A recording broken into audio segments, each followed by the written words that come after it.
दूसरी तरफ उनकी बात जिनसे प्रदर्शन शुरू हुआ था, सोनम वांगचुक को कोर्ट ने कहा कि इन्हें अस्पताल से मेदांता शिफ्ट किया जाए। जंग से डिस्चार्ज हुए एम्बुलेंस आप देख रहे हैं जो मेदांता के लिए निकली।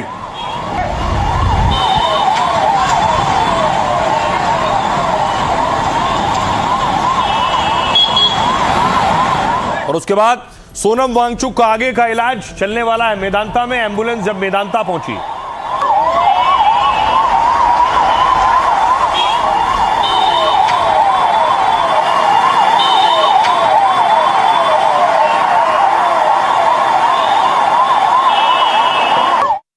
और आइए अब आपको बताऊं कि आखिर कोर्ट में क्या हुआ, कोर्ट ने आखिर क्या कुछ कहा सोनम वांगचुक पर। अदालत ने सफदरजंग से शिफ्ट करने को मंजूरी दे दी। अब उनका इलाज गुरुग्राम के मेदांता अस्पताल में होगा। हाईकोर्ट ने कहा कि मेदांता में डॉक्टरों का एक पैनल बनेगा जो सोनम वांगचुक के आगे के इलाज की पूरी देखरेख करेगा। सोनम वांगचुक 4 दिन से सफदरजंग अस्पताल में भर्ती थे। सोनम 28 जून से जंतर मंतर पर भूख हड़ताल कर रहे थे और उन्हें 18 जुलाई को पुलिस ने अस्पताल में भर्ती कराया था, जिसके बाद उनकी पत्नी गीतांजलि ने कोर्ट में याचिका लगाई और उन्हें सफदरजंग से मेदांता शिफ्ट करने की मांग की थी। लेकिन इससे पहले हाईकोर्ट के सिंगल बेंच ने यह मांग ठुकरा दी। सिंगल बेंच के फैसले को गीतांजलि ने बड़ी बेंच में चुनौती दी। सुनवाई के दौरान कोर्ट ने उन्हें शिफ्ट करने का सुझाव दिया, जिस पर सरकार की ओर से कोई ऐतराज नहीं जताया गया। आइए आपको सुनवाता हूं, सुनिए जरा क्या कह रही है सोनम वांगचुक की पत्नी। इम्पोर्टेंट चीज होती है कि पेशेंट की मानसिक स्थिति, क्योंकि मानसिक स्थिति ज्यादा बॉडी पे इम्पैक्ट करती है। अगर वो नॉर्मल रहे और वो जहाँ खुश है वो रहे तो वो ज्यादा अच्छा रिकवर होते हैं। तो आई एम वेरी हैप्पी कि दिल्ली हाई कोर्ट ने ये फेवरेबल ऑर्डर दिया है और ये दिल्ली हाई कोर्ट ने भारत की लोकतंत्रता को ऊपर रखा, क्योंकि एक फंडामेंटल राइट है एक इंडिविजुअल का टू बी शिफ्टेड या to be treated by the doctors of his choice and in the hospital of his choice.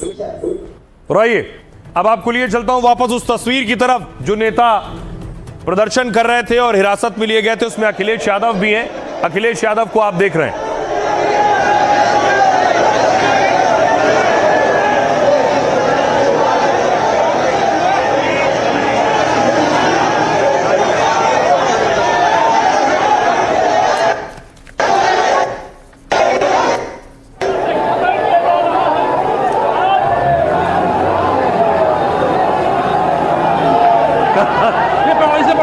इसे पकड़ो यार, आओ यार।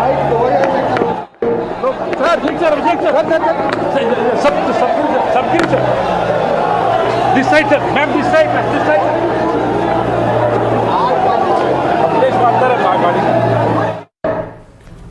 एक प्रदर्शन और चल रहा था देश की राजधानी दिल्ली से दूर, और वो प्रदर्शन था किसानों का, जिसकी शायद कोई बात नहीं कर रहा।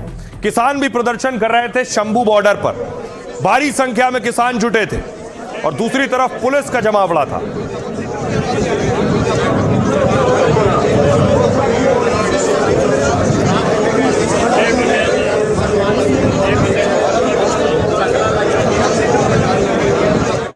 और देखिए, किसानों को रोकने के लिए पुलिस ने भारी इंतजाम और भारी तैयारी की थी। किसान आगे बढ़ने की मांग कर रहे थे, बैरिकेडिंग लगा रखी थी। और हरियाणा के अंदर भी है, अम्बाड़ा के अंदर। आपके अकॉर्डिंग नोटिफिकेशन कब हुई है?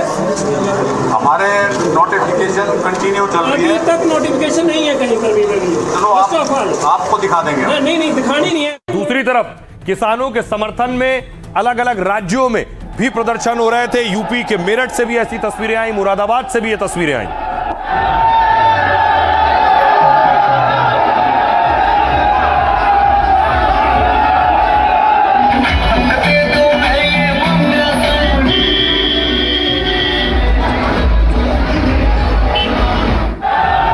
अब देखिए जरा किसानों का प्रदर्शन क्यों हो रहा था। सुबह पंजाब से हजारों किसान दिल्ली कूच के लिए निकले, लेकिन उन्हें शंभू, कुंडली और खनौरी बॉर्डर पर रोक दिया गया। देखते देखते कुंडली सिंगू बॉर्डर पर 4 किलोमीटर लंबा जाम लग गया। बॉर्डर पर तनाव बढ़ा तो हरियाणा सरकार फौरन हरकत में आई। हरियाणा के कृषि मंत्री किसान नेता सरवन सिंह पंढेर से मिले। हरियाणा के मंत्री और किसानों की मुलाकात शंभू बॉर्डर पर हुई। किसानों ने हरियाणा के कृषि मंत्री के सामने अपनी मांगे रखी। किसानों की 2 मांगों को हरियाणा सरकार ने फौरन मान लिया। पहली मांग थी चड़ूनी और दूसरे किसान नेताओं की रिहाई। दूसरी मांग जो मान ली गई वो थी केंद्रीय कृषि मंत्री से मुलाकात। गुरनाम सिंह चड़ूनी और बीएम सिंह को तुरंत रिहा कर दिया गया। 10 दिनों के भीतर केंद्रीय कृषि मंत्री से मुलाकात का भरोसा मिला है, जिसके बाद दिल्ली कूच और किसान महापंचायत भी स्थगित हो गई। किसान भारत अमेरिका में प्रस्तावित ट्रेड डील का विरोध कर रहे हैं। किसानों को डर है कि समझौते से अमेरिकी उत्पादों का आयात बढ़ जाएगा, इससे सीधे उनका नुकसान होगा। सुनिए जरा क्या कुछ कह रहे हैं किसान नेता। कि हरियाणा के कृषि मंत्री ने कहा कि हमारा मांग पत्र भी लिया और कहा है भी आपने हमें कहा कि केंद्रीय मंत्री शिवराज चौहान से वार्ता कराई जाए, तो बोला मैं अवश्य करता हूं। उन्होंने आश्वासन भी दिया कि 8-10 दिन में मेरा दफ्तर आपको चिट्ठी देगा, उनसे वार्ता करवाएंगे।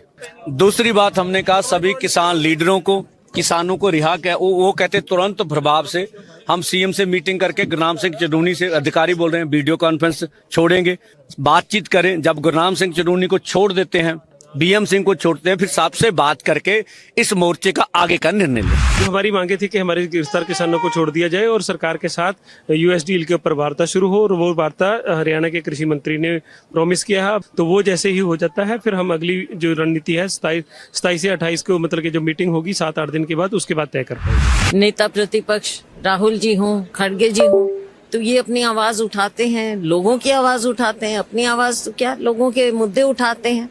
अगर गतिरोध समाप्त करना होता है तो सरकार को पहल करनी पड़ती है। किसान अमेरिका ट्रेड डील को रद्द करो। हमारा जो मुख्य मुद्दा है ट्रेड डील है, और ट्रेड डील में हमारे किसान का वारंट जारी हो चुका है। देखिए, हम लोग सबसे पहले कहना चाहते हैं कि जो भारत अमेरिका ट्रेड बिल है उसका बिल्कुल पुरजोर रूप से विरोध करते हैं, क्योंकि वो किसान के लिए बिल्कुल डेथ वारंट है। जब किसान का उत्पाद नहीं बिकेगा, किसान क्या खाएगा? जब गेहूं बाहर से आएगा, दूध बाहर से आएगा, दही बाहर से आएगा, तो वो हमारा किसान क्या खाएगा?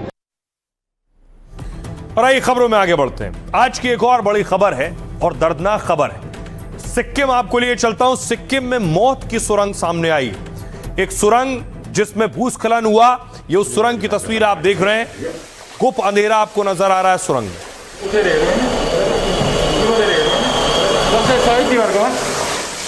इसी सुरंग में भूस्खलन हुआ है और लगभग 10 लोगों की मौत हो गई है। उसके बाद मौके पर देखिए फौरन एम्बुलेंस पहुंची है और जो घायल हैं जिन्हें बचाया जा सका है उन्हें फौरन अस्पताल ले जाया गया।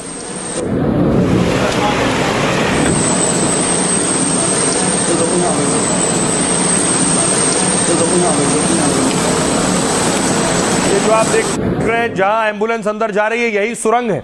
उसके बाद मौके पर भारी अमला पहुंचा है, रेस्क्यू टीम पहुंची हुई है और गवर्नर ओम माथुर भी उस स्पॉट पर, उस जगह पर पहुंचे हैं जहां यह हादसा हुआ।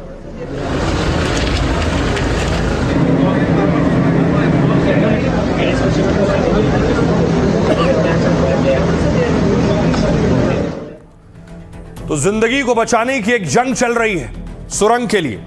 सुरंग में निर्माणाधीन टनल पर भयानक लैंडस्लाइड हुई। भूस्खलन के बाद सुरंग का रास्ता पूरी तरह से बंद हो गया। एंट्री गेट बंद हुई तो अंदर काम कर रहे 27 मजदूर वहीं फंस गए। ये मजदूर पंजाब, असम, झारखंड और जम्मू कश्मीर के रहने वाले। हादसे में 10 मजदूरों की मौत हुई है, जिनमें से 3 अभी फिलहाल बताया जा रहा है 3 के बारे में कि 3 लापता हैं। बाकी फंसे लोगों को निकालने के लिए लगातार कोशिशें जारी हैं। कल शाम को टनल बंद हुई और अब तक रेस्क्यू ऑपरेशन जारी है। मौके पर एनडीआरएफ, एसडीआरएफ, पुलिस और फायर ब्रिगेड की टीम तैनात है। दावा है कि सुरंग में मीथेन गैस लीक होने से रेस्क्यू प्रभावित हुआ है। खबर है कि इस गैस की वजह से कुछ बचाव कर्मी बेहोश हो गए। इसी वजह से पश्चिम बंगाल से स्पेशल रेस्क्यू टीमें बुलाई गई। गैस रोधी उपकरणों के साथ वापस से सुरंग में बचाव कार्य शुरू हुआ। इमरजेंसी वक्त के लिए एम्बुलेंस को मौके पर तैयार रखा गया। बता दें कि इस सुरंग का निर्माण हाइड्रो इलेक्ट्रिक पावर प्रोजेक्ट के लिए हो रहा था। तीस्ता नदी से बिजली उत्पादन के लिए यह प्रोजेक्ट शुरू हुआ और इसी प्रोजेक्ट के लिए मजदूर सुरंग का निर्माण कर रहे थे, तभी यह हादसा हो गया। सुनिए जरा मुख्यमंत्री क्या कह रहे हैं इस पर। करीब 25-27 था, लेकिन 27 में से 2 तो मतलब भाग के निकल गए। 25 आदमी फंस गए। 25 आदमी से जो भी जैसा भी राज्य प्रशासन को मालूम पड़ा कि ऐसा हो गया, तो इमीडिएटली हम लोग ने पूरा हर संभव एसडीआरएफ, एनडीआरएफ को इन्फॉर्म करके जो राज्य प्रशासन पूरा हमारा प्रहरी प्रशासन से लेकर पुलिस से लेकर सब यहाँ पर तैनात हो गया। अभी तक हम लोग ने जो 25 फंसा था उसमें से 10 डेड बॉडी निकल चुका है। 10 अब देखिए, मौके पर एनडीआरएफ पहुंच गई है, लेकिन चुनौती यह है कि खास गैस लीक हो रही है और उस गैस लीक होने की वजह से उन्हें निकालना और बचाना फंसे हुए लोगों के लिए और मुश्किल। ये आप देख रहे हैं, मौके पर एनडीआरएफ पहुंची है, गैस उपकरण के साथ ये बचाव कर्मी पहुंचे।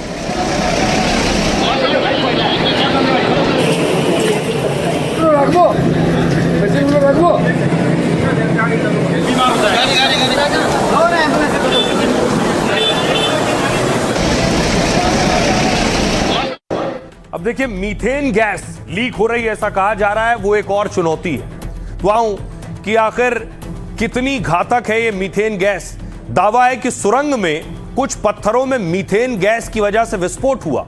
इसके बाद मीथेन गैस तेजी से फैली और मजदूरों को सांस लेने में दिक्कत हुई।